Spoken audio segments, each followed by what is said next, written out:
between federal, state, and local agencies, advanced planning and preparation for events, clear leadership and accountability, additional assets like counter snipers, and mandatory pre-event meetings. The agency also saying it has implemented so far 21 of the 46 recommendations currently made by congressional oversight bodies. And finally, now that President Trump's Big Beautiful Bill is a law, among other things, it will create school choice options for parents across the country. Speaking to Fox News Channel, founder and CEO of the Center for Education Reform, Jeannie Allen, emphasized the need for school choice in America. If you live in America and you have great public schools, let's say 30% of people, you don't have an issue. If you happen to live in a state where you have options because the states have given it to you and you can go to charters or private schools with money following you, great.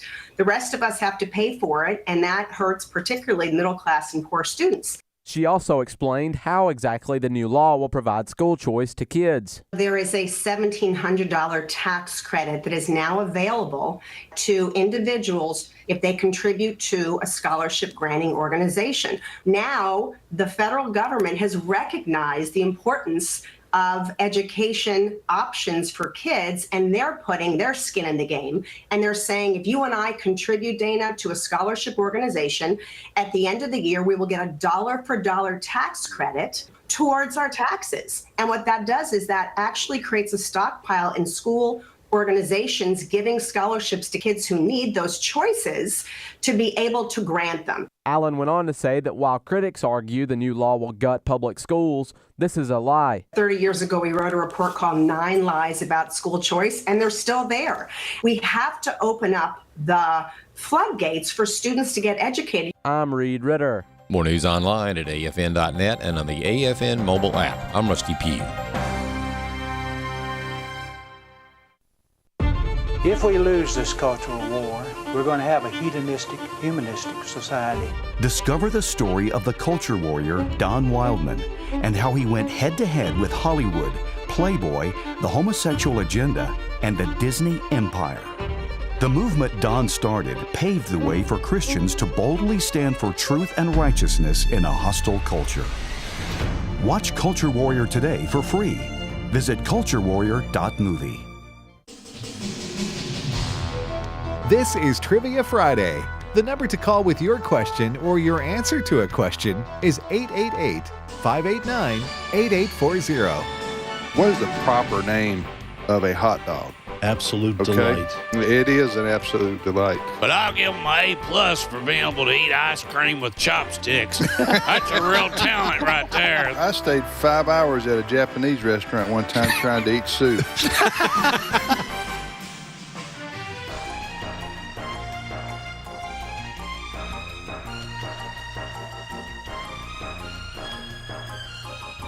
Am I good? Now, welcome everybody to Trivia Friday on American Family Radio. Thanks for listening to AFR. It is Trivia Friday. We also call this Learning University. Learning University is on the air. Your fine Institute of Higher Education. I'm Tim Wildman with Ed Battagliano. Good morning, Ed. Good morning, Tim. Or Professor Ed, as I say.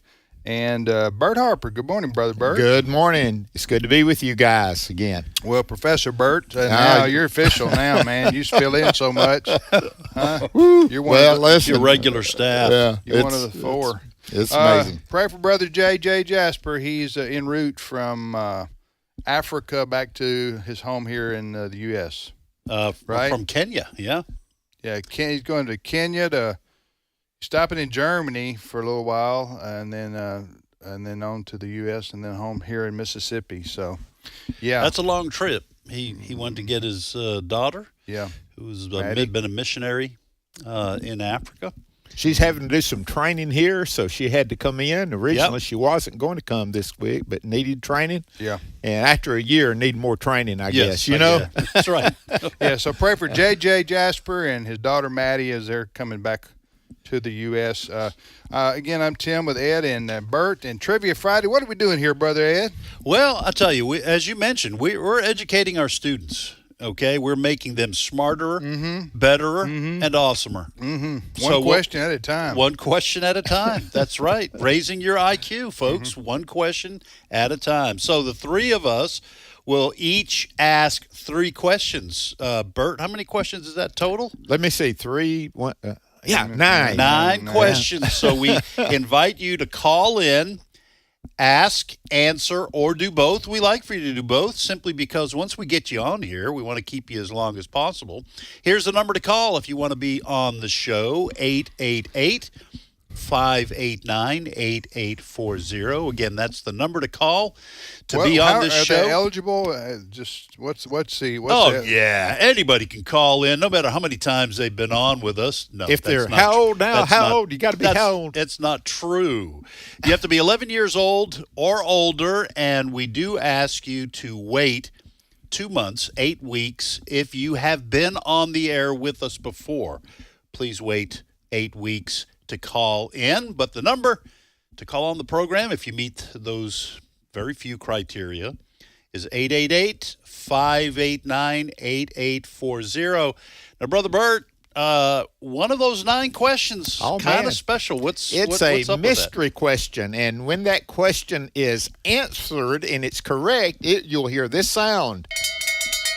And that means the beloved cowbell. Yeah, I love that sound. A lot you- of us here love that sound. I don't know about one of us, but Well, I tolerate it, and Well, if you hear that sound, you'll know that you will have won yourself a AFR ball cap, and we'll get that right in the mail to you, and get it on the way. it's in Here our it comes. resource center. If you want one, don't take a chance. You can buy Yes. one too, can't you you? go to resources.afa.net. That's resources.afa.net. You can take a look at it as well, and you can purchase one, or you can hopefully call in and answer the mystery question. And if you do it correctly, you'll win an AFR ball cap. I got a question without an answer Okay, all right. that I'll just throw out there.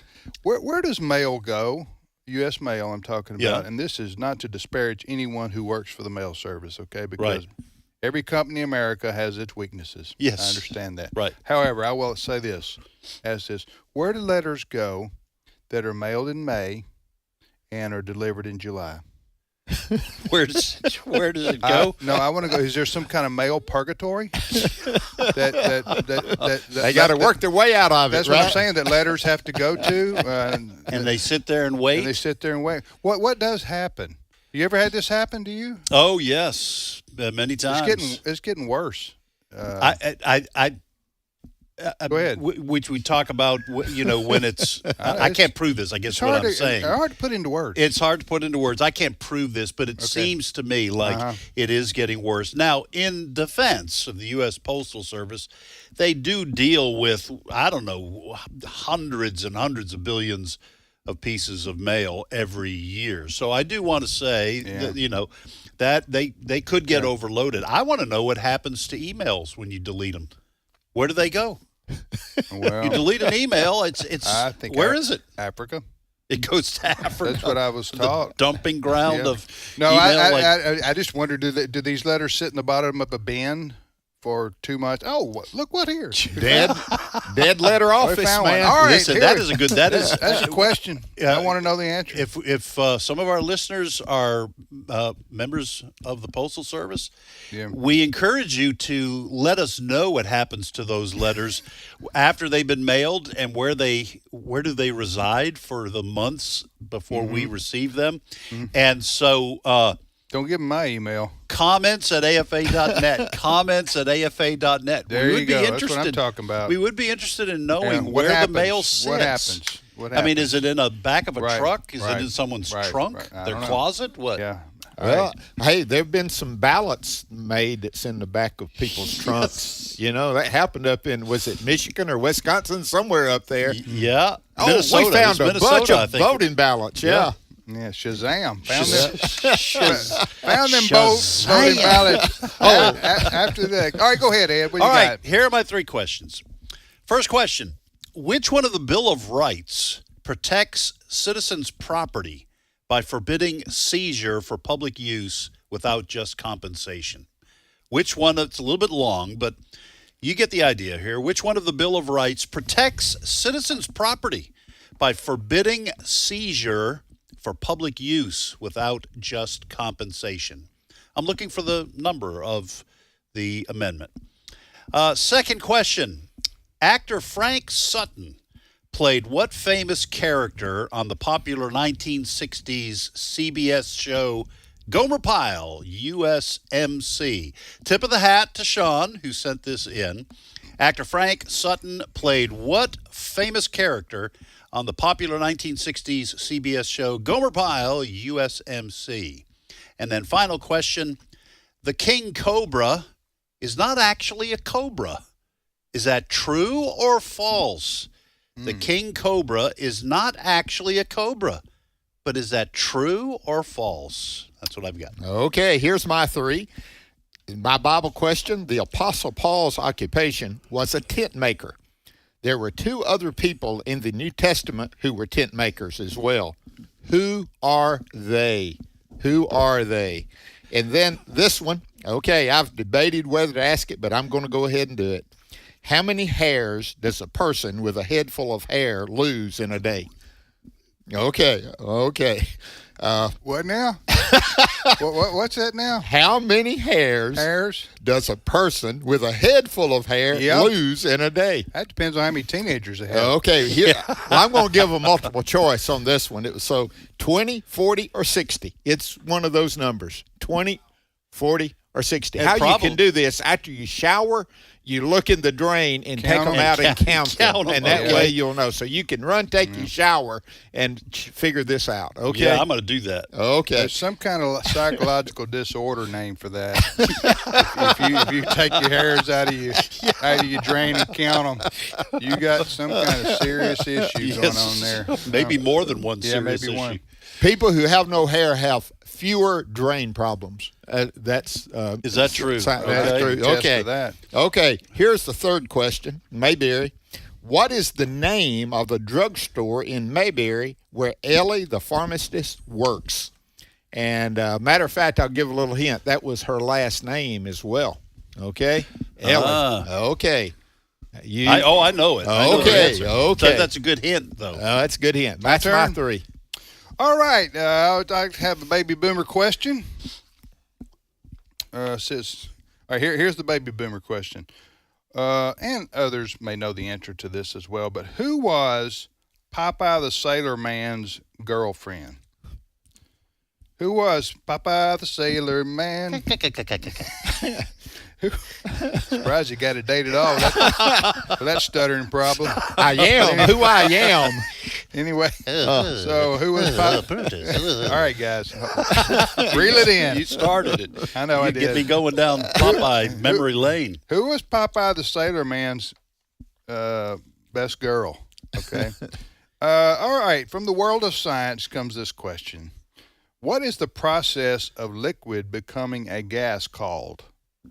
What is the process of a liquid becoming a gas called? There's a scientific name for that you should remember from your 6th grade biology class. Science class. A long time ago for some of us. If you were paying attention. Many hairs ago. From the world of sports, I want to know the answer to this question. Baseball Hall of Famers Hank Aaron, Hammer and Hank, and Willie Mays, the Say Hey Kid, grew up in the same state. What state is that? Good question. Those are two of the top 10 names in all of baseball history. Yeah. Right there. Willie Mays and Hank Aaron. And they grew up in the same state. Same state. In the same era. They played high school against each other. That's fascinating. Yeah. What state was that? That's what I want to know.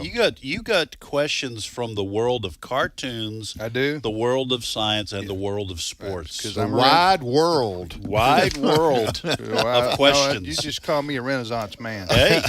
Huh? All right, let's go, Ed. All right, okay. Let's go to North Carolina, and it's Todd. Thank you for calling, Todd. Well, good morning, professors. Good morning. Hey, Todd Brother from Todd. Seagrove. All right. But probably Todd's won more than anybody else in trivia show history. The mystery question. Maybe several histories. Yeah. But certainly Trivia Friday history. All right, Todd. So you doing good, brother? Doing fine. Okay. Just going through another summer here in North Carolina. Yeah. What's it? You live on the? Do you live on the coast there? No, I'm in central North Carolina. Central. Oh, well, hot and humid, huh? Hot and muggy. Yes, indeed. Yes, sir. So anyway, Todd, go ahead. Ask or answer or both. I'm going to do both, and I'm going to answer Ed's question about Frank Sutton. All right, here's the question, Todd. Actor Frank Sutton played what famous character on the popular 1960s CBS show Gomer Pyle, USMC? He played Sergeant Vince Carter. That's right. Now, That's he I think the anniversary. Shazam! He got it. Shazam! Yes, he got it. I saw the actor Frank Sutton's name pop up. It's the anniversary of his death. He passed away when he was 50 years old, pretty young. But he was actually an Army sergeant who served during World War II, actually 43 to 46, and was awarded the Bronze Star and Purple Heart for his service. Go, man. But he was in the Army. He played a Marine Corps drill instructor. He was gunnery sergeant. Just a lovable character. He's one of those actors who, when he acted angry, you believed it. You believed it. Yeah. So, hey, how'd you know that, Todd? Oh, I grew up with that show. I remember seeing that in its original run, so that's been a long time association. Well, and sorry, Sergeant Carter, the dynamic there between those two characters was just hilarious because Powell was just so innocent he could never be offended by Sergeant Carter. Sergeant Carter would just be up in his face, all but cussing him out, and he just, yes sir, Sergeant Carter. Yes, sir. and the Gomer Pyle character, I remember I have a friend who said this years ago. I never forgot it, but the character of Gomer Pyle was such that if you spit in his face, he would assume his eyebrows were on fire. Well, my favorite line from Gomer Pyle, from his character, which was a line he repeated often, was I do like Shazam. Okay. Shazam. Yeah, I do like that one. But my favorite was shame, shame, shame. That was back when TV characters had something. Right. A sense of On the shame. Andrew Griffith Show, you know, he kissed Thelma Lou. Yeah. And the way he said he had to marry her then. Yes, after one kiss. Okay. So no, she kissed him. She kissed him. On the jaw. Yeah, that's right. On the jaw. So she had to take the kiss back. Yes. I remember that. Yeah. All right, Todd, Great fire away, my friend. What do you got for us? All right. Well, I have a Bible question for you. In the Bible, what is the other name that Mount Calvary is known by? We're talking about Golgotha. Golgotha. Place of the skull. Yeah. That's correct. Yeah. That's right for us. Yes, the place of the skull. And I will say this, and many of our listeners have been to the Holy Land. You can go there to the place of the skull, or Golgotha, what is traditionally or thought of as, and then they describe it, and it looks still today. There was a skull up until about 7 or 8 years ago when an ice storm caused the nose feature on the skull to collapse. So I didn't know that. Yeah, so it doesn't exactly look like it did for centuries. Yeah. But yeah, and now so that's, it's not definitive, but right. They make a good case that it that sure is, looks like it. Yes, that is the place. And the Protestants and the Catholics disagree about the location. Right, we're right. But I'm just saying, you know what I'm saying? I love Catholics, but we're right on that one. But I have been to the Holy Land, and this was before. I was going to say that. I'm sorry to be interrupted. No, go ahead. I was going to say. Yeah, in November, it will be 30 years ago since the first and only time that I went to Israel. Yeah. Yeah, okay. Well, you know how special it is to go there. But anyway, Brother Todd, thanks. Good to hear your voice, and we'll see you again in a few weeks. Thank you, my friend. 8 weeks. Okay. So you're listening to Trivia Friday, also known as Learning University on American Family Radio. Go ahead, Bert. Okay, Tom from Mississippi. Thank you, Tom, for calling. You're welcome. Thank you. Okay. I see that you were left over. So, From man, 2 that's weeks ago. 2 weeks. That's a long time to hang on. Yes. Our faithful That's what listeners. people keep saying. Okay. Would you want to answer, ask, or both? I'll try both. Okay. Which question do you want to answer? The one about Popeye the sailor. Okay, Tom. Here's the question I have. Who was Popeye the Sailor Man's girlfriend? Olive oil. Olive oil. Olive oil. And Tom, for an AFR ball cap. Oh. Okay. I'm going to send you an AFR ball cap if you can spell olive oil in one try. The way they spelled it, right? Oh, the way they spell it. Oh, for the character. Yes, the character's name. Let's see. I'll take a stab. I think it's ARLEVEALL.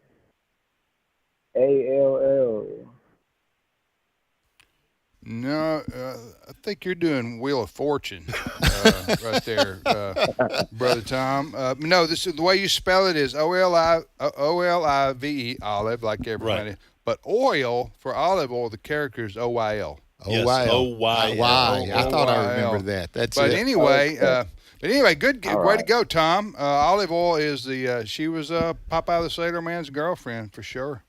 What's your question for us, Tom? Okay. What is Louisiana's state bird? Surely it's the pelican. I'm gonna go pelican. Yeah, I'm going to go with these guys. Pelican. That's the name of the basketball team anyway, isn't it? Yeah. Yeah. Pelican. Pelican, Tom? Brown pelican. All right. Hey, way to go. The pelican of color. That's what you're saying, Tom. Is that what you're saying? Pelicans, they seem like real sweet little birds, but they are voracious eaters. I saw a video once where this pelican at this public park was just scooping up baby ducks, ducklings, eating it. And all these kids are horrified because they think a pelican's a sweet little bird. They're just scooping them up and just swallowing them whole. And these kids are screaming. The rest of the story about pelicans. So the brown pelican is the state bird of the state of Louisiana. Okay. Good to know. Okay, way to go. Yep. Okay, thank you, Thank Tom. you, Tom. Appreciate it very much. Yeah. Hey, Okay, thank you. Love y'all. Thank you, brother. Did Thank you know, guys, that back to Popeye for just a minute, that cartoon character, Olive Oil, was first introduced in 1919 for a comic strip called Thimble Theater, and then the strip was later renamed Popeye. Yeah. After the sailor character became the most popular member of the cast. So that okay. So Popeye was not the main character when the Not at comic strip first. started. That's Right. interesting. The spinach finally came out, guys. It had to win. Spinach. Yes. Right. The Popeye took over, and Olive Oil became the main character. Her boyfriend. Her girlfriend. Can I just do a quick little story? Yeah. So on Saturday mornings, a lot of mornings, my dad would wrestle with me. Okay.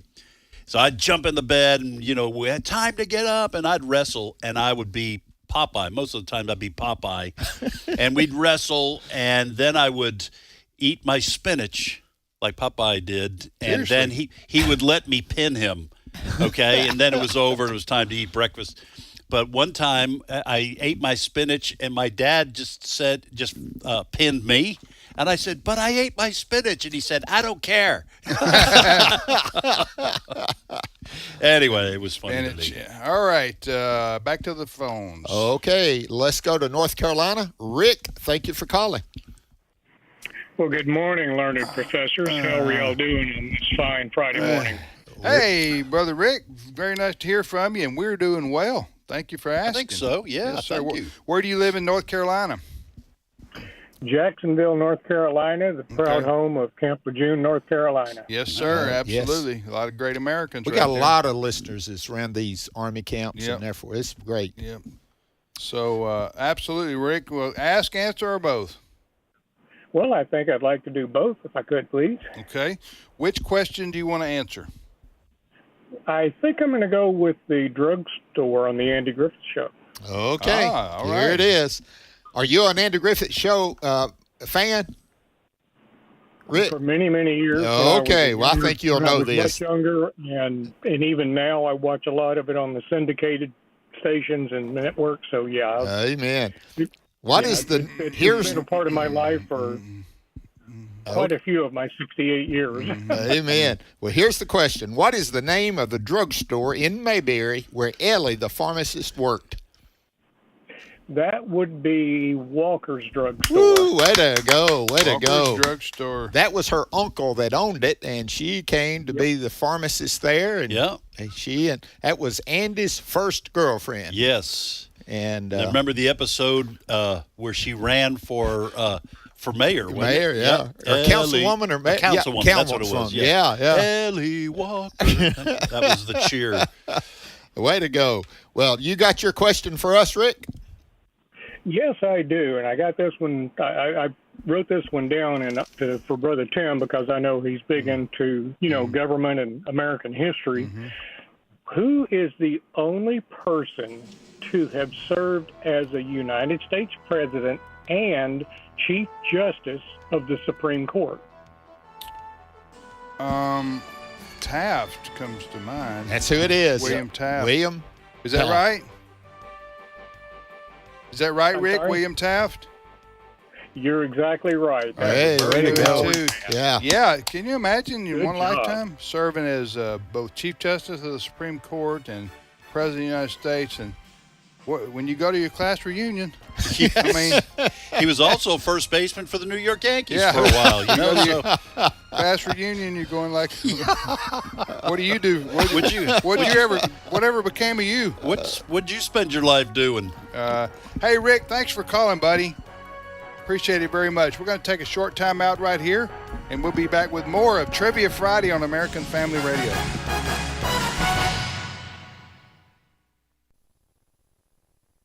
It's my turn. Here is your host for My Turn, Don Wildman. Some time ago in Brentwood, New York, Ms. Raymond Bates found her two youngest children, Deborah and Andrew, eating tranquilizer pills. Knowing the seriousness of this, she immediately asked their older brother, Timothy, if he had eaten any of the pills. He said that he had not. Ms. Bates rushed the children to the hospital, and Deborah, age 2, and Andrew, 4, both had their stomachs pumped.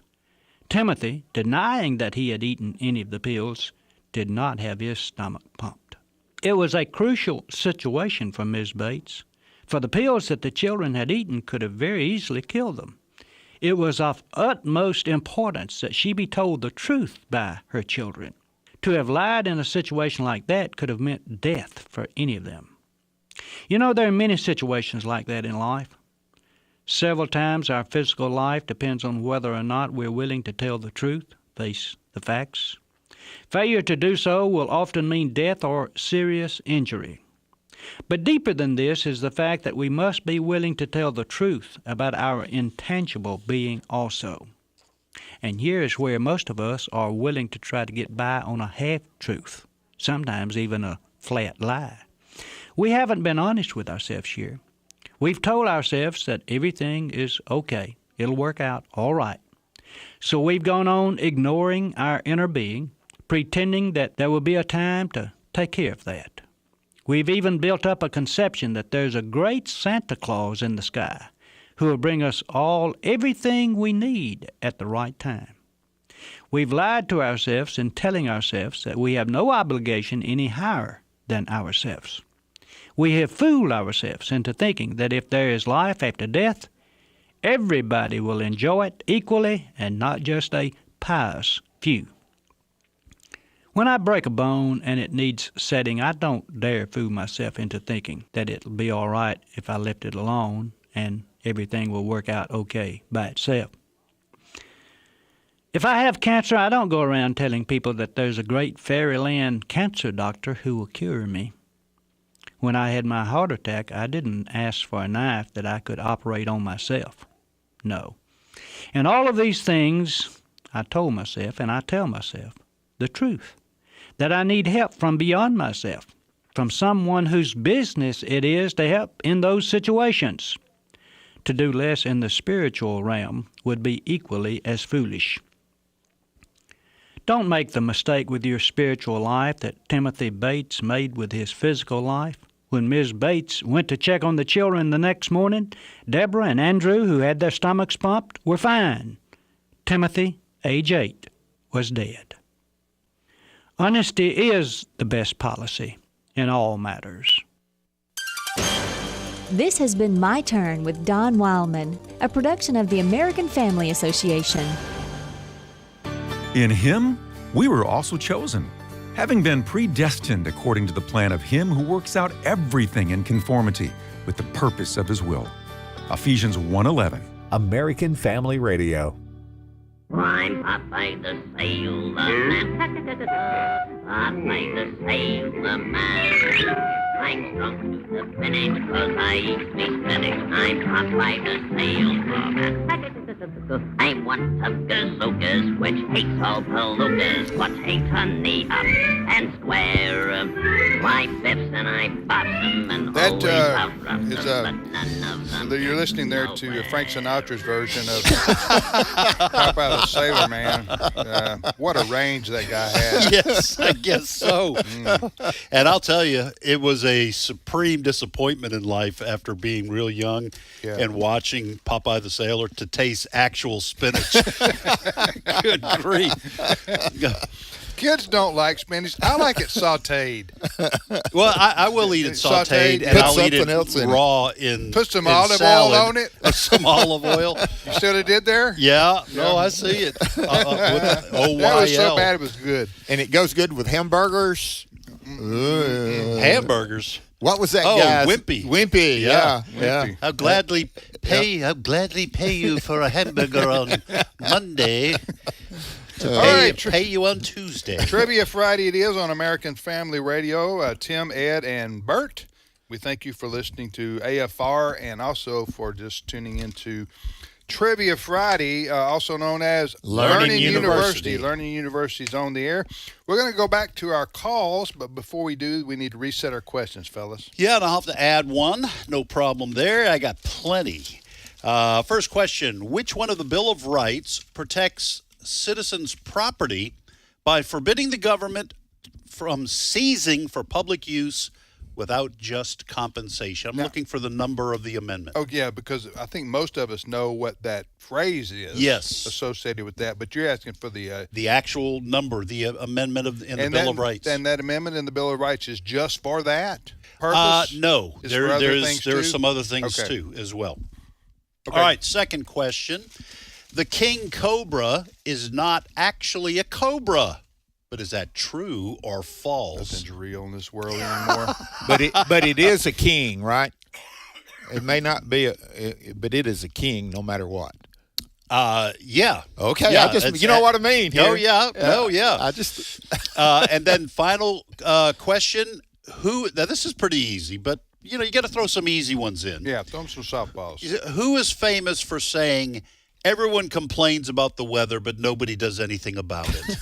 Who is famous for saying, everyone complains about the weather, but nobody does anything about it? That's good. Okay, I'm adding one. The Apostle Paul, this is not the one I'm adding, but this is the Bible question. The Apostle Paul's occupation was a tent maker. What other two people in the New Testament were tent makers as well? You'll find that. They are there. And then here is the second one that I wanted to add. How many hairs does a person with a head full of hair lose in a day? 20, 40, or 60? It is one of those numbers, close to it, rounded off. It could go either way, one or two.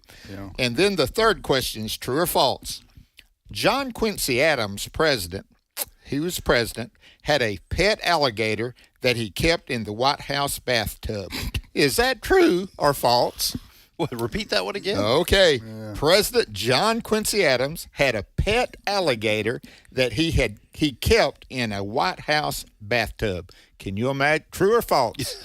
If that's true, can you imagine going to the bathtub and finding it? I think that precedes the Secret Service. I don't think that they didn't sign up for that one. Sir, we'll protect you from would-be assassins, but we're not messing with the alligator. We ain't messing with no alligators. Okay.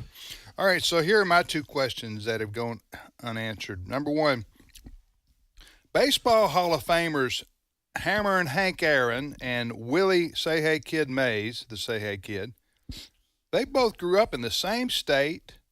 They played high school against each other, and then both obviously had legendary professional baseball careers. Household names they are.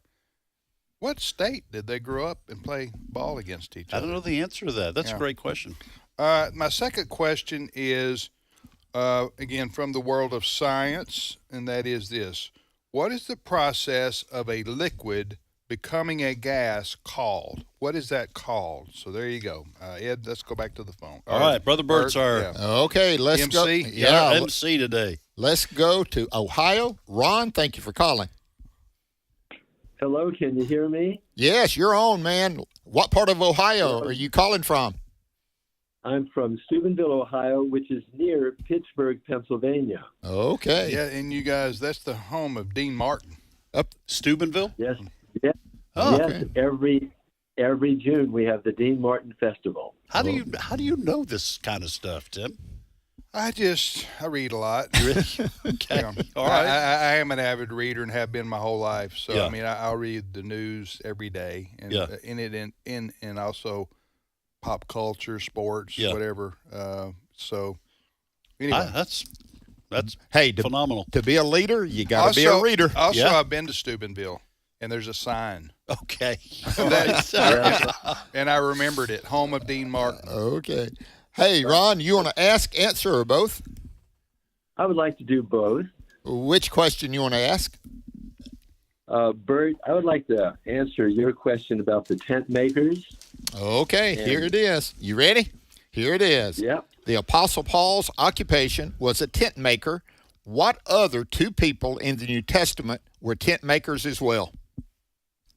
Priscilla and Aquila. Woo, that is right. Way to go. Wait, what is that noise? Hey, What was that sound? You know what that means, Ron?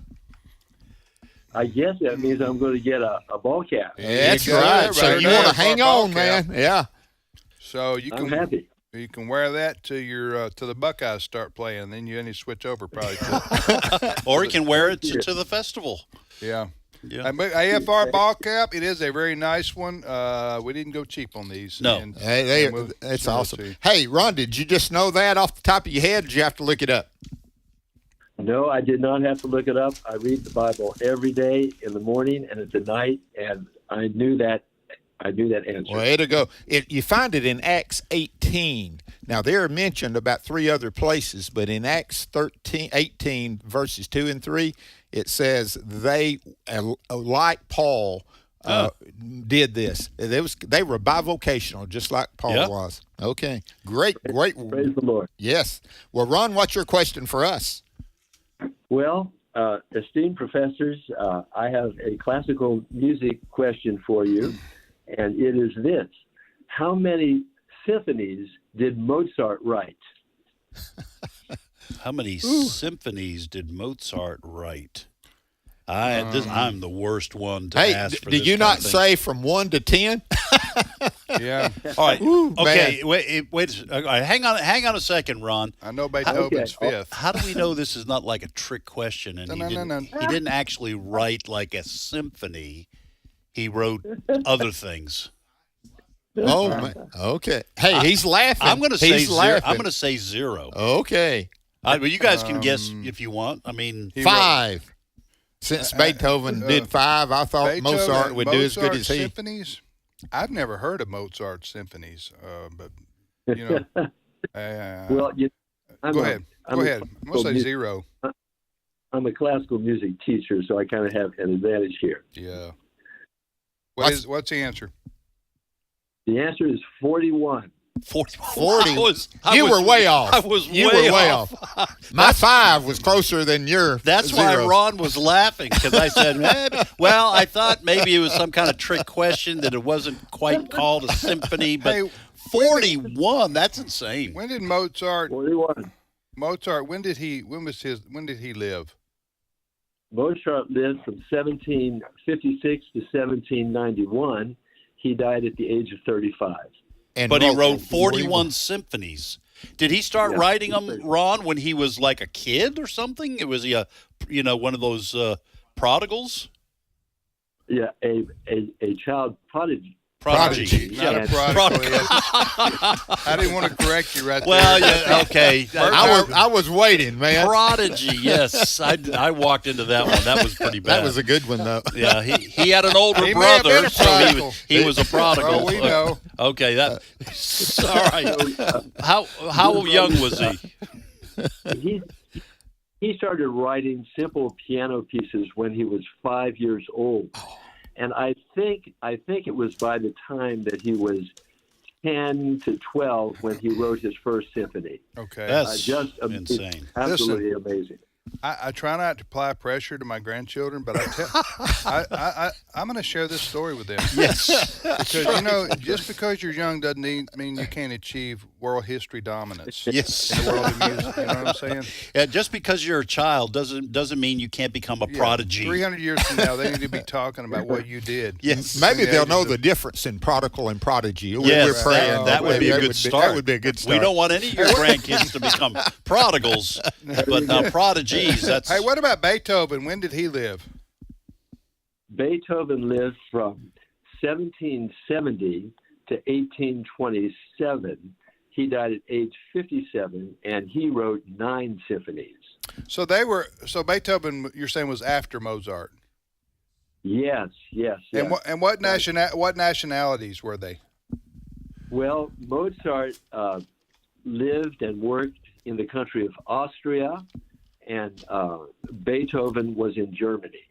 Oh, wow. Okay. Well, that part of the world has produced some pretty significant history. When did they hire him to write the introduction to the Lone Ranger? Oh. All right. All right. Time to go, Ron, hang on.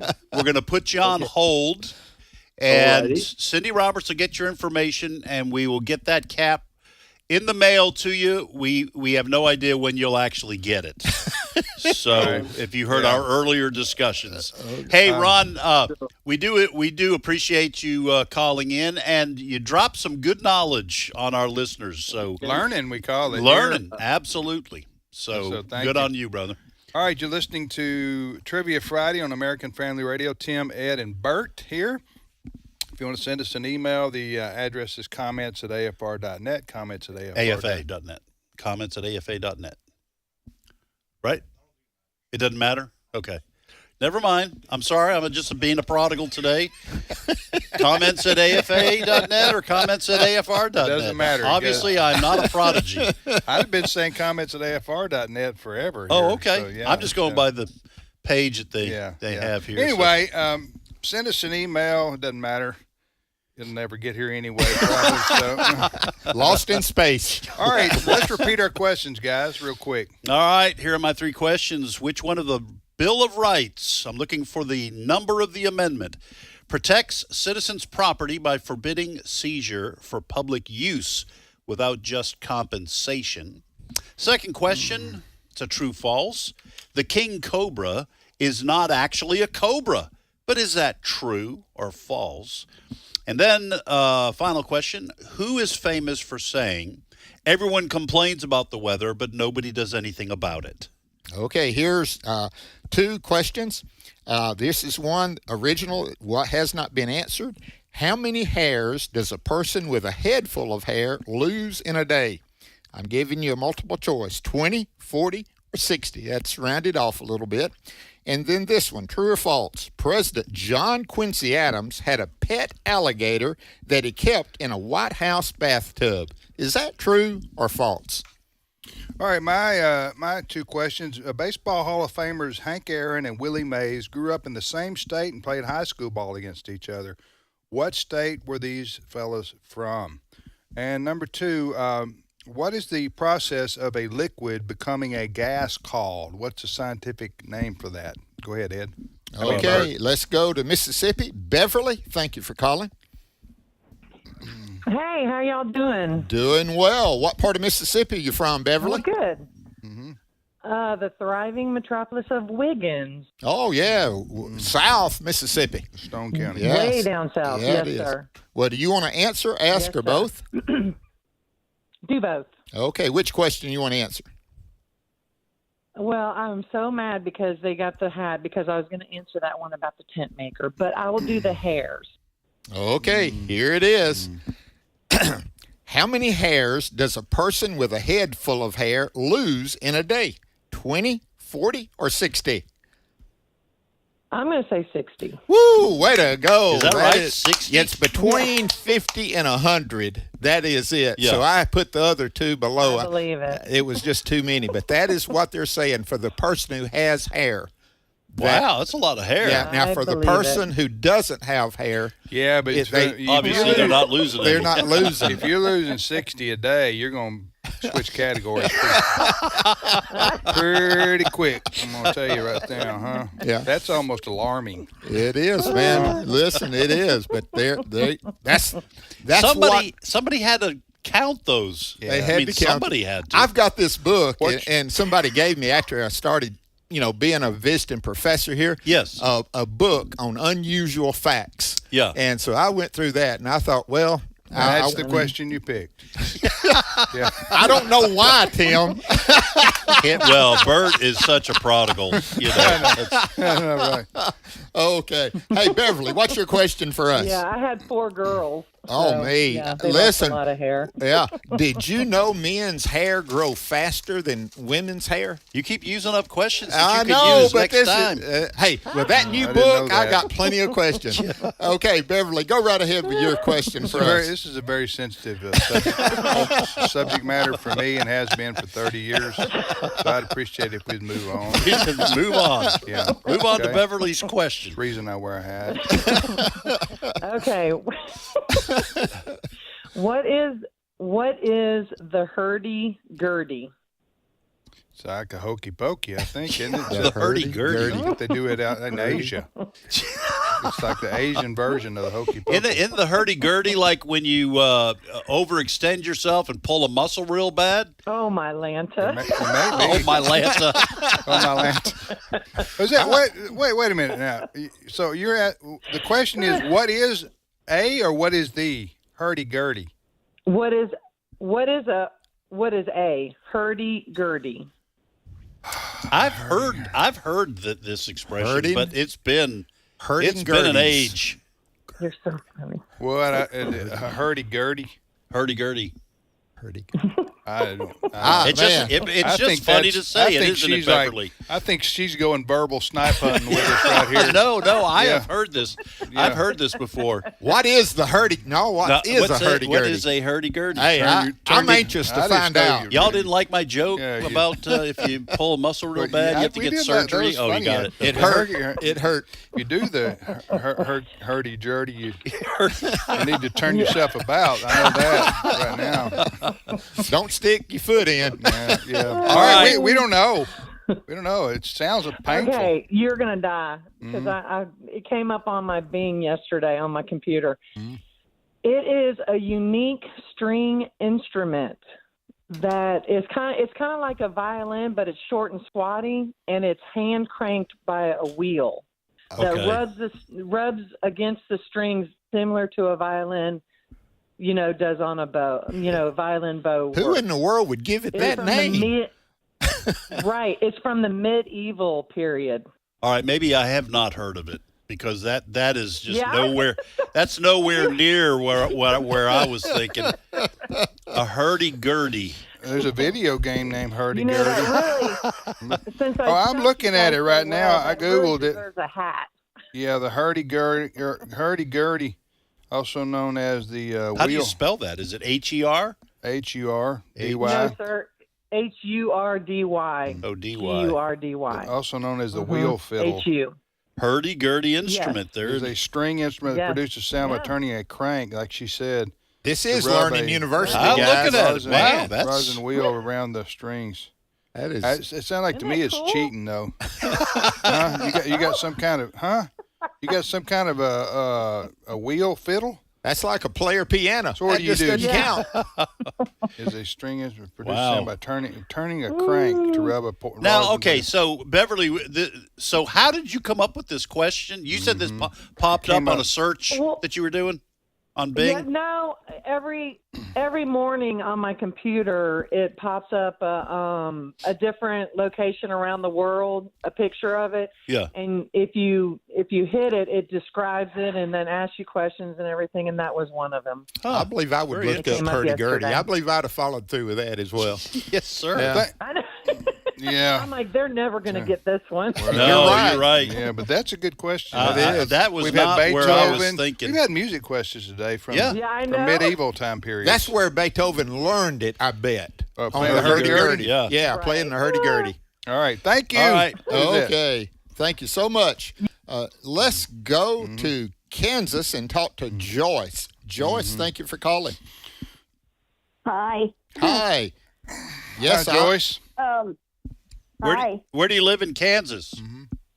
I live in Abilene. Abilene, wow, Kansas. Man. Western town for sure. That is Hey. it. Well, it's not way west. It's about 2 hours, 2.5 hours west of Kansas City. From Mississippi, it's west, Joy. We just want you to know that's west. Past Salina, right? It's 20 miles west of Salina. Okay. 20 miles east of Salina. Yeah. All right. Yeah. Oh, east. We go west. We go west to get to Salina. So All right. 20 miles. All right. Yeah. Anyway, ask, answer, or both? Both. Okay. Which one you want to answer? I'll answer the question about the Bill of Rights. Okay, here's the question, Joyce. Which one of the Bill of Rights protects citizens' property by forbidding seizure for public use without just compensation? That would be the Fourth Amendment. No, ma'am. No? I mean, no, it's not the fourth.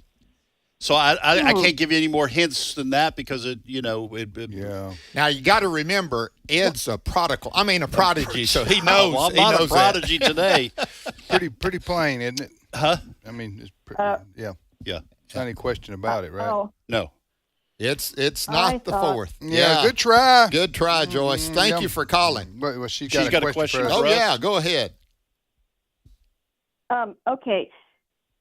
My question is, there was a presidential couple who, during their lifetime, they exchanged over 1,100 letters with each other. Who was that? It had to be presidential John couple? and Abigail Okay, Adams. I'm gonna. Oh, yeah, maybe. Yeah, because they were apart. He had to go all over, and she was running the farm. Running I was the first family. going to say Ronald Reagan and Nancy, but I think you're right because Ronald Reagan and Nancy probably weren't apart as much as John and Abigail. What do you think, Tim? I just know that's a lot of pressure on a man. I just, you know what I'm. Oh, she wrote me another letter. Now I got to write back again. write another. I don't have anything left to say. Hey, honey, I went fishing today. Goodbye. They didn't say how long they were. Yeah, That's I true. know. That is All right, true. we're going to go with Brother Bert's answer. Is he right? Yeah, that's correct. Ah, It was Brother John and Bert. Abigail You sound Adams. disappointed. Yeah. John and Abigail. No, John and Abigail Adams. They say she was one of the most influential women Right. of the founding fathers, that she really communicated with him some great information about founding our country. Yeah, That's awesome. Even more influential than the lady who invented all those snack cakes, Dolly Madison. Yeah. We didn't say which one had a lasting influence. Yes. We just talked about the recent those times. Hey, Joyce, thank you for calling. Amen. Yeah, she has one other thing. Go ahead, Joyce. I thought that the answer was to the question was the Fourth Amendment, because the Fourth Amendment says it protects people from unreasonable search and seizures. That's why I thought it was the Fourth. Maybe I didn't understand the question. This is seizure for public use without just compensation. Just a little bit different emphasis, but close, but no. But thank you for being a student of the Constitution. Okay. So, okay. Thank you, Joyce. Okay. All right. Well, why don't we maybe reset our questions one last time before the 5-minute break, top of the hour. Here are I'm sitting on these three, have not had anybody really, except for Joyce here, on this top one. Which one of the Bill of Rights protects citizens' property by forbidding the government's seizure for public use without just compensation? Second question, the king cobra is not actually a cobra, but is that true or is it false? And then third question, I thought this one would be pretty easy and pretty quickly answered, but it's got some staying power. Who is famous for saying, everyone complains about the weather, but nobody does anything about it? Okay, here's I'm going to add one because I've had them answered. This one is true or false. President John Quincy Adams had a pet alligator that he kept in a White House bathtub, and this what crossbreed dog was made to be a hypoallergenic guide dog for a blind woman. All right. That's a crossbreed. What do you got, Tim? My questions are, and so we're going to come back and go right to calls. Yeah. Okay. Baseball Hall of Famers Hank Aaron and Willie Mays grew up together. Well, not in the same town necessarily, but they grew up in the same state. And what state is that? Hank Aaron and Willie Mays, two legendary names from the world of baseball, Major League Baseball. And then my second question was, what is the process of a liquid becoming a gas called? What's the name of that? We'll be back in just a few minutes.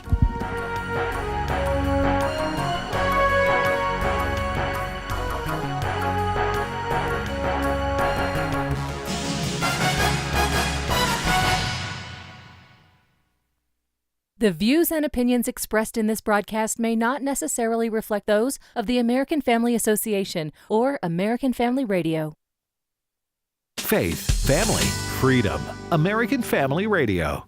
The enemy has pulled out all the stops to try to destroy the family for a very long time. That's why the American Family Association stands boldly in the gap to protect and strengthen this God-breathed institution. Visit AFA.net today and discover the resources available for you and your family. And if you would, please take a minute to show your support. That's AFA.net. This is American Family Radio, a listener-supported ministry of the American Family Association.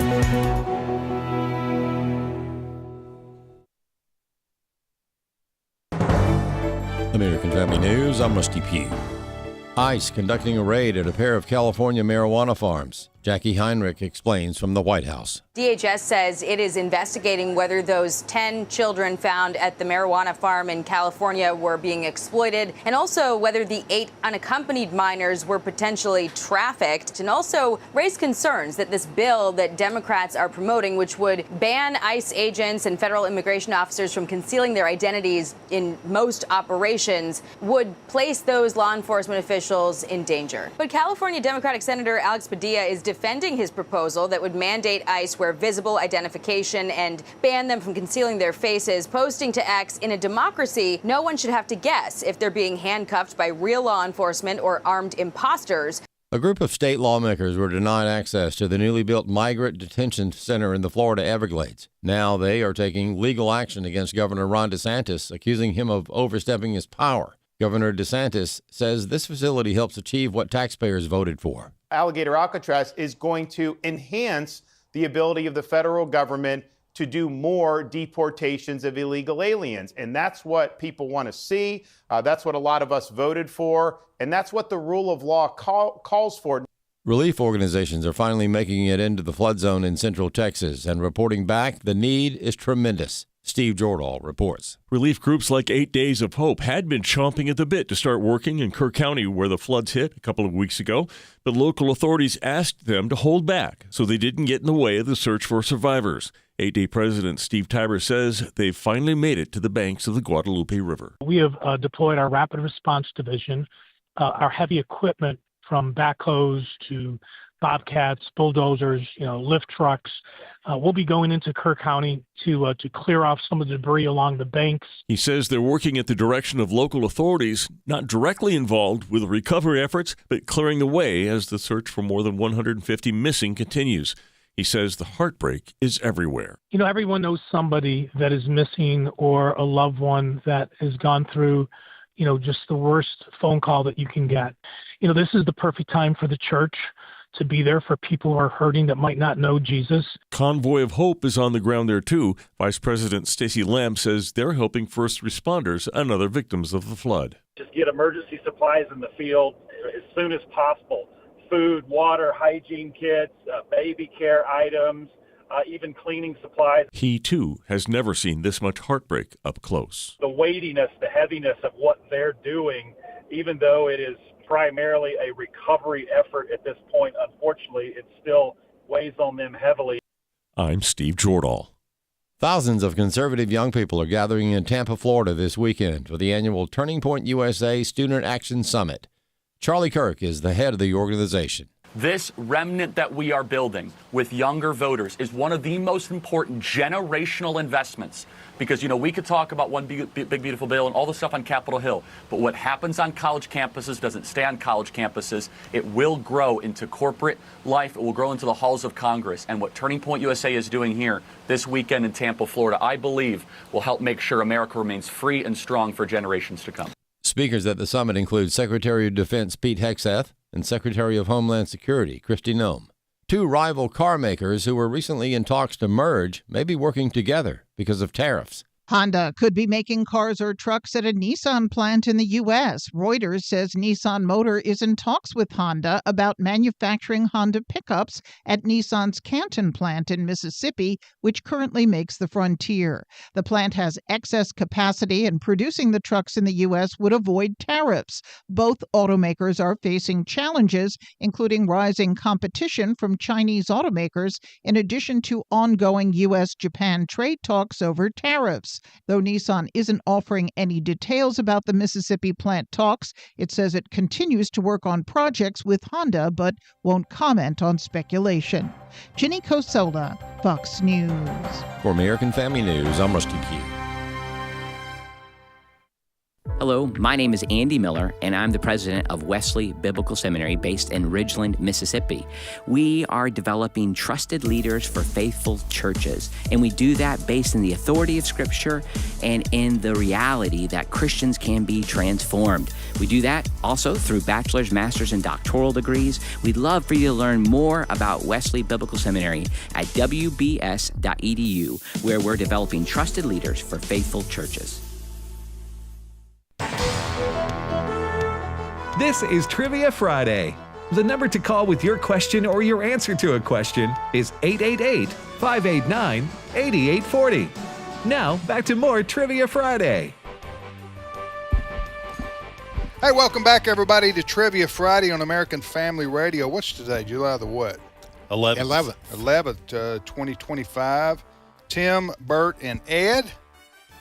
And before we get back to the calls, I got a phone call during the break from I don't know if anybody knows this fella. His last name is Risk. Risk. Yeah. Risk. First name it's unusual. It's Spam. Yes. Spam Risk. He calls me pretty frequently. Mr. Spam Risk. Yeah. Calling. Yeah. Doesn't say where.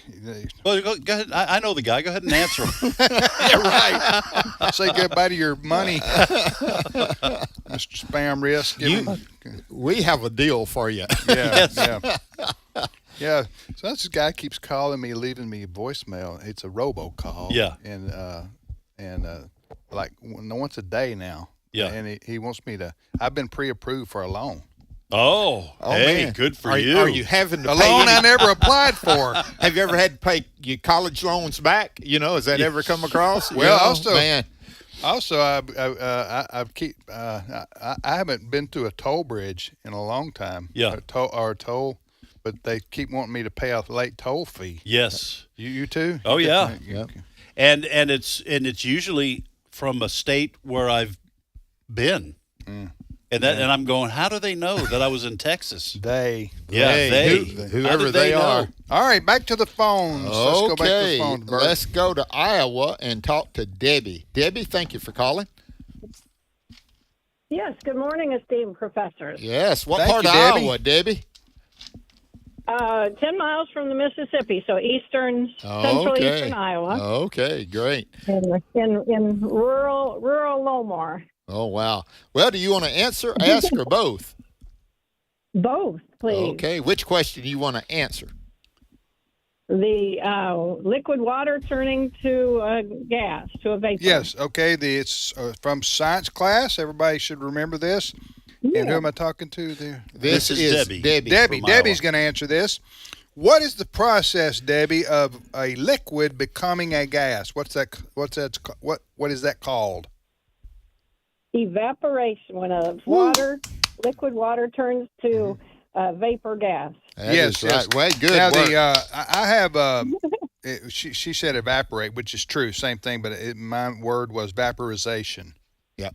Vaporization. Yeah, vaporization. Yeah, but we do say evaporate. Right. Yeah. Evaporate. But Evaporation. Well, in fact, in honor of J.J. Jasper, let me just say and use one of his jokes. Okay. That it's been so hot that out at the local zoo, one of the water buffalo evaporated. So I've heard that before, but still. Perfect timing, yeah. JJ. Hey. I pulled a JJ by using the Rolodex, his Rolodex, but I didn't give him credit. So Yeah, good word. Hey, Debbie. You got a question for us? Yes, I do. Okay, on that same, here's a word, same science idea, is the word evapotranspiration. What does that mean? Transpiration. Okay, Transpiration. we're going to talk amongst ourselves, Debbie. We're going to kick some ideas around, so don't say yes or no or right or wrong. Isn't that like what sweating is, guys? Like you sweat, and the sweat dries. Because that's what it sounds like, evapoperspiration. Yeah, it does. It sounds like water, Yeah. Yeah. Well, I think that's a good deal. You got a guess? That sounds good to me. All right, we're going to go with like when you sweat and your sweat dries. Well, I'm going to give you half credit because, and I'm a retired teacher, so half credit counts. Oh, yes. This is a reference, and we live in Iowa, so I live right in the middle of a cornfield.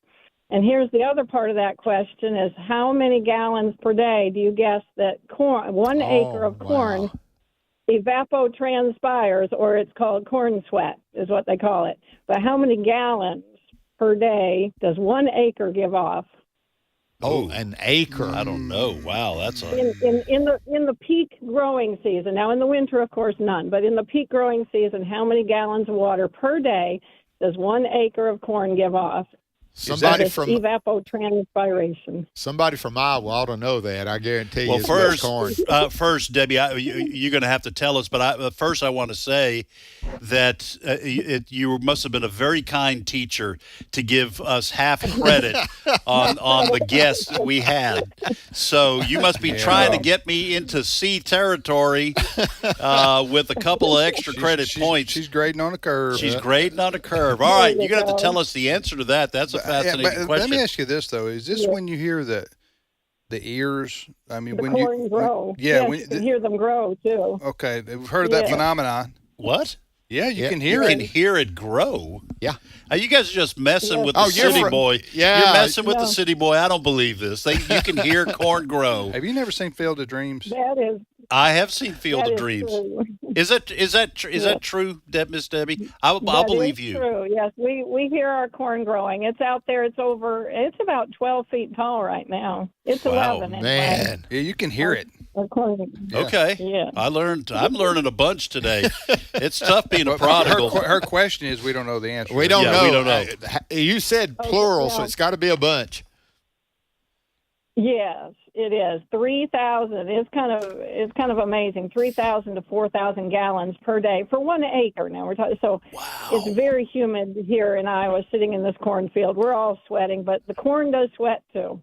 Wow. That's amazing. That's That incredible. is amazing.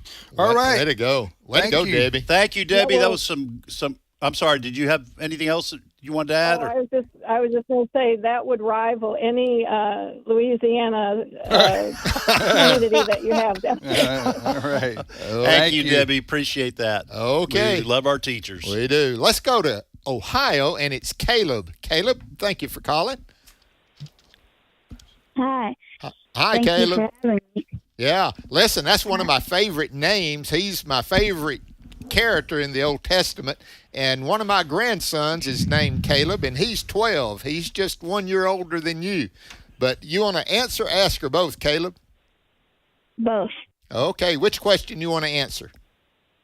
I'm going to answer the question about the Baseball Hall of Fame. All right. Tim? All right, this is the question Caleb's going to answer for us.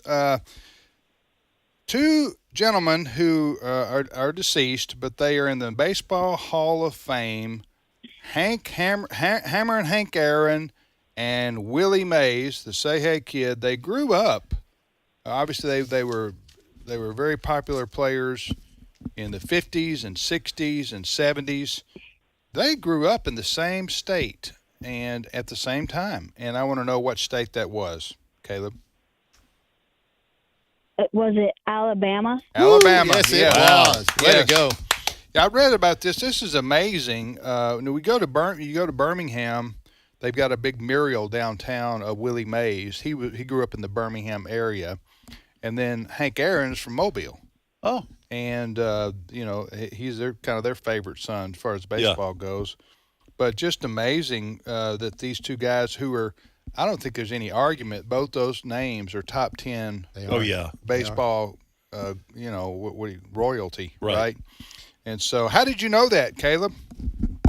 My dad told me. Way to go, Dad. Yeah. Hey, fathers know best. I've heard that before. Yeah. There are two other names that aren't as big as those names who are also from Alabama because I was reading about those baseball players in history. Willie McCovey. Oh, yeah, from the Giants. It's from the Giants. Everybody, you follow baseball, you know that name. Yeah. And then Satchel Paige was also from pitcher? He was I think I did not know about Satchel from Paige. Mobile. Wow. Satchel Paige, he was a dominant Who did he pitch in the for? Negro Leagues prior to integrate. Well, I don't even think we had integration you did have integration in pro baseball when he came along. I think he was 42 years old when he pitched his first Major League Baseball game. I'm talking about integrated. Yeah. Isn't it amazing those baseball players would come out of Alabama, the football, that's something. That is amazing. Way to go, Caleb. Baseball was America's sport, though, for a it is. long time. Okay, go ahead. What? Now it's hockey. Yeah. Yeah. Sorry, guys. All right, Caleb, what's your question for us? Can you name me the 3 United States Virgin Islands? I can. I think. Spoke to St. Thomas is one, right? Yep.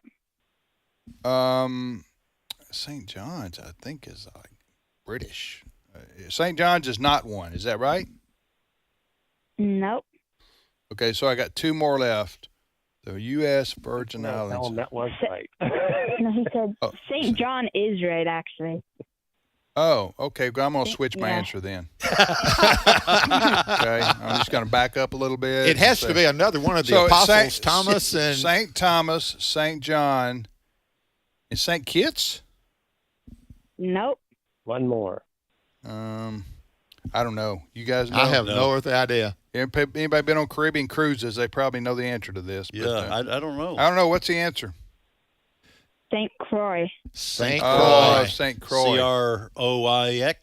St. Croix. Yeah, what did St. Croix do? What made him famous? I want my lemon. St. Croix. They do? Yeah. Yeah. Caleb, thank you, man. So I don't know. That's great. What did St. Croix do? Do you know what he did, Caleb? No, but my dad says it means the cross. The cross, yeah. Oh. Okay, yeah, that would make sense. Yeah. Like Christopher Columbus did when he Okay. discovered the Bahamas, Well, he discovered the Bahamas. For the Western. Right. For the New World. Yes. The New World.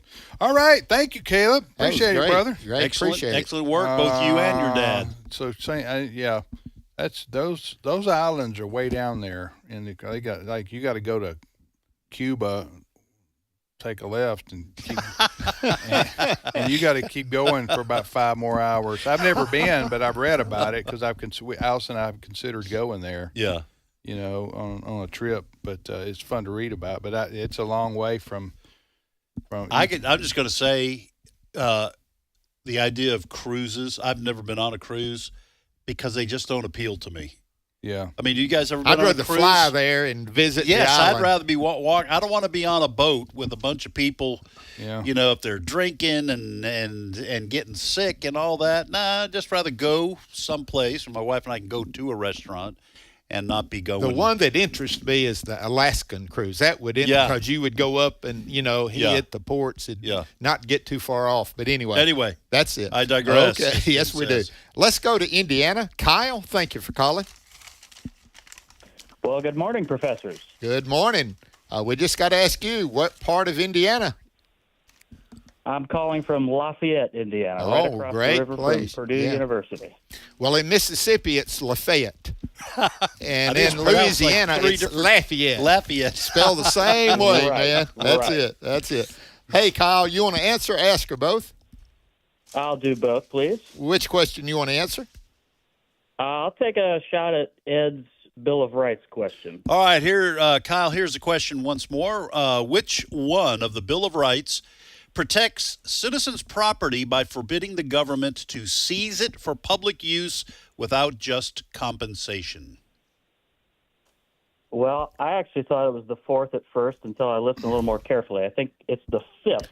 It is. It's amendment. the Fifth Amendment. That is correct. Which He also, took the fifth. He yes, took the fifth. You can also it also protects you against self-incrimination. Like some of these amendments, the first included, there are several rights that are protected, but it is the Fifth Amendment, and so well done, Kyle.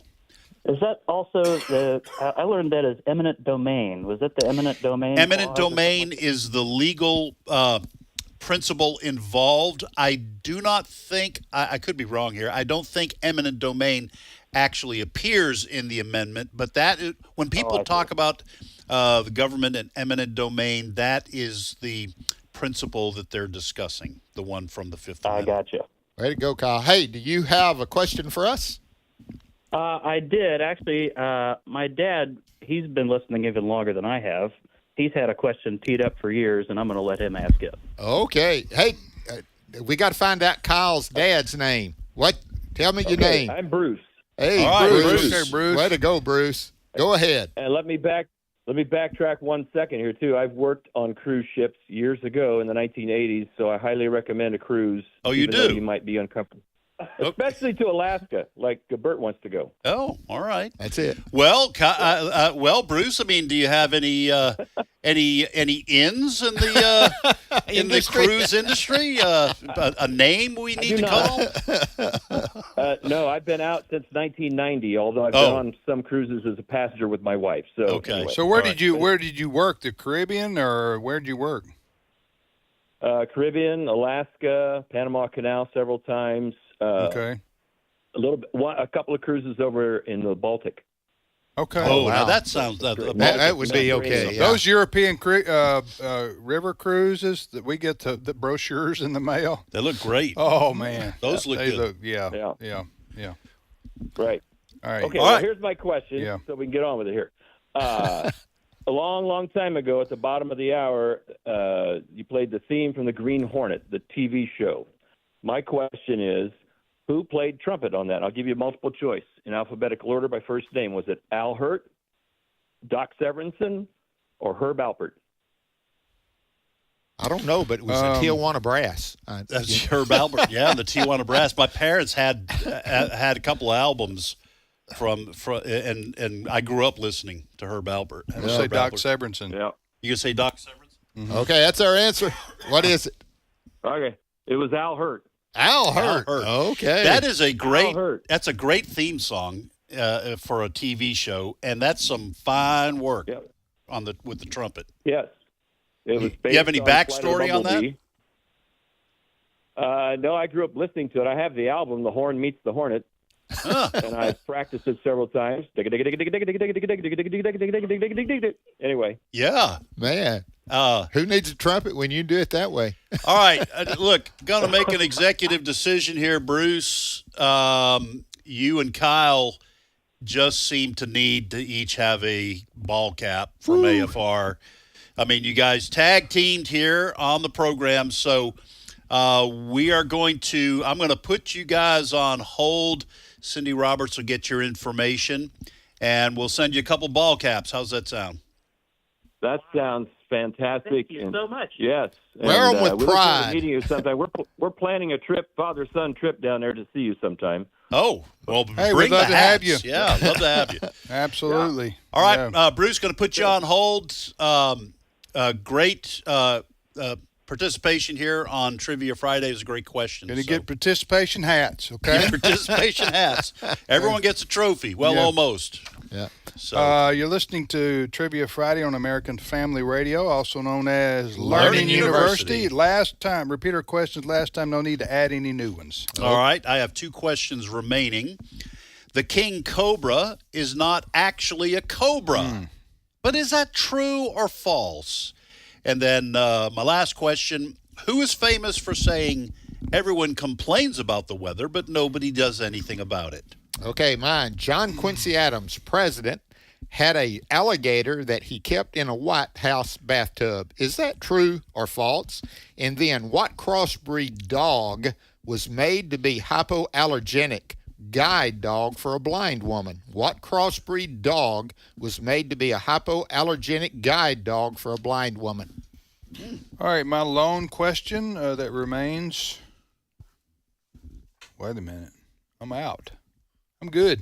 Oh, you out of questions? Yeah. Should I ask another one or no? No. I think you're probably. I'd save it for next week. Okay. Right. Hey, George. In fact, you can go to the house if you want. Thank you. Thank you. See you later. See you guys later. See you Monday. Hey, George, you got to answer one of the questions of 4 questions. That's limited. But George, thank you for calling. Mm-hmm. Okay. Okay. Which question you want to tackle? Well, I guess the one about the king cobra. All right, here's the question. The king cobra is not actually a cobra. Is that true or false, George? What say you? That's actually false. Okay, who said true in the background? Got a little house divided right there. Oh, man. Whoever that was has the answer correct. It is true. The king cobra is not actually a cobra. It belongs to a different genus than true cobras, but it gets its name because it eats cobras as well as other snakes. Okay, king, therefore. Okay. That's correct. My wife answered that. We would get half a credit, according to the teacher from Iowa, on that one, king. Part of it. That'd be right. That's right. I knew when I heard a lady's voice in the background that the wife is always right. Yes, dear. You're right. Yes, dear. Can I say something? Mm-hmm. I didn't even know he was doing this. I walked in, but I had actually looked it up.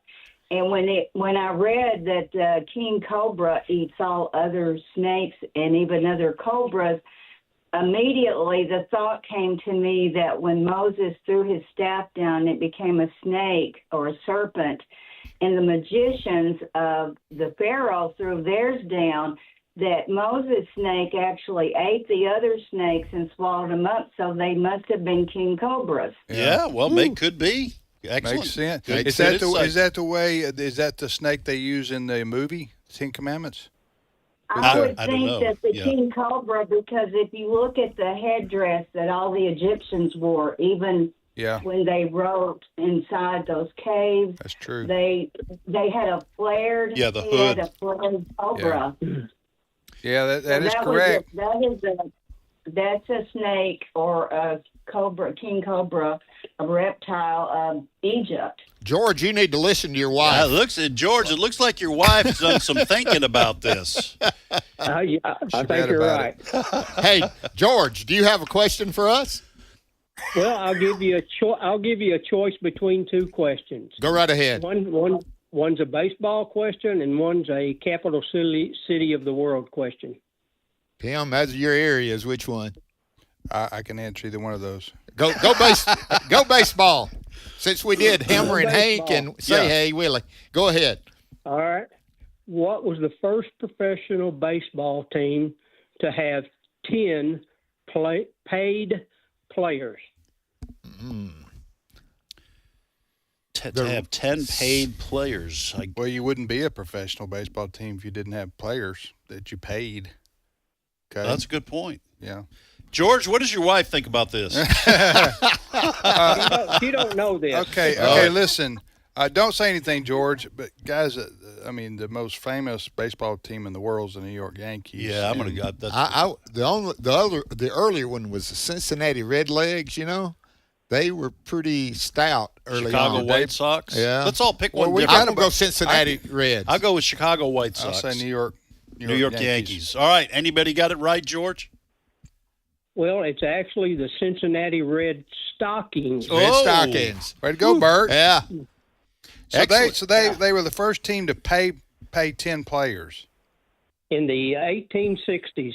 I'm not sure the exact date, but wow. I think it was between 1864 to 7, something like that. We're out of time. What's your question? Your capital question, real quick. Oh, okay. What city in Kentucky is known as between 1939 and 1941 was known as the strawberry capital of the world? I don't know. Frankfurt. Since Frankfurt, Germany, and you got a Frankfurt, Kentucky. Yeah, we are out of time. We got to give answers to our questions. What's the answer, George? Paducah, Kentucky. Okay. George, thanks to you and your wife. Sorry, we got to rush. Go ahead. Who's famous for saying everyone complains about the weather, but Yogi nobody Berra. Mark Twain. Okay. Sounds like something Yogi Berra would say. It does. It is true, according to legend, that John Quincy Adams kept an alligator in a bathtub in the White House, and the guide dog, hypoallergenic, developed Labradoodle. Labradoodle. Labradoodle. Yep. Labradoodle. That's an my alligator in the bathtub. Now that may be more of a legend. Some say it wasn't true, but others say yes, it was. I saw it. Have a great weekend, everybody. Thank you for listening to American Family Radio.